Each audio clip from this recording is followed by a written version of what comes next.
Hi, friend. I am so glad you're here. This is Melissa, and this is The Authentic Voice. Whether you're reading this in your inbox or listening in your car, we are continuing our year long journey together, the author of My Own Life Project. Throughout this year, we're exploring 12 distinct monthly themes to help you pause, reflect, and reclaim the pen to your own story. And remember, if you'd like to follow along with the journal prompts, the full companion workbook is available as a free ebook when you subscribe. This is our space to find our own authentic voices 1 month at a time.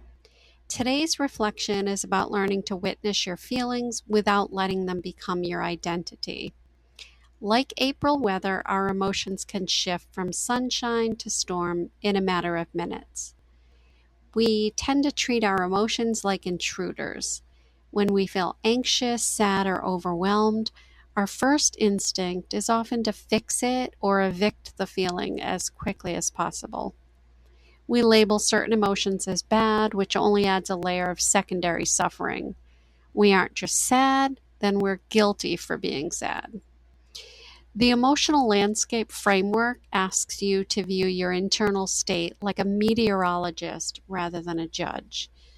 You don't blame the sky for a thunderstorm, and you don't expect the sun to shine 24 hours a day.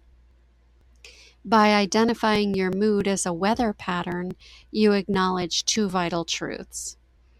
One, it is happening, but it isn't you. So you are the sky, not the storm. And two, it is temporary. No weather pattern lasts forever. I once worked with a young woman named Maya who lived in a state of constant emotional preparedness. She was so afraid of feeling depressed that she spent all her energy monitoring her mood for the slightest sign of a problem. The moment she felt a dip in energy, she would panic. This ironically triggered the very spiral she was trying to avoid. I asked Maya to stop trying to change the weather and start simply naming it. At our next session, she came in and said, "Okay, it's a thick gray fog. I can't see more than 2 feet in front of me." So instead of fighting the fog, we talked about what a person does in fog. They slow down. They stay close to home. They wait for visibility to return. Once she stopped treating the fog as a personal failure and started treating it as a temporary atmospheric condition, the panic subsided.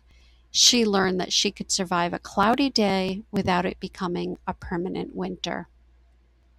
So, how does this relate to your life? Let's take high stress days. When the thunderstorm of a deadline hits, remind yourself that the lightning is temporary. No matter what it is you're going through, it will pass. You don't have to enjoy the storm to know it will eventually pass. Or maybe you're having one of those days where you're just feeling very blah.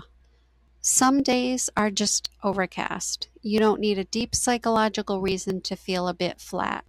Sometimes the landscape is just quiet. So the takeaway is that if you think of your emotions like weather patterns, it makes it a lot easier to manage them. They are temporary and they don't define the sky. When we stop fighting the rain and start mapping the landscape, we find more peace in the transition. Today's journal prompt is, if your current mood was a weather pattern, what would it look like? And if you too want to become the author of your own life, subscribe to join our community and get your own free ebook. All subscribers receive a link to my ebook, The Author of My Own Life, which contains 365 journal prompts to guide you through a year-long journey of self-discovery and intention. Start your journey today.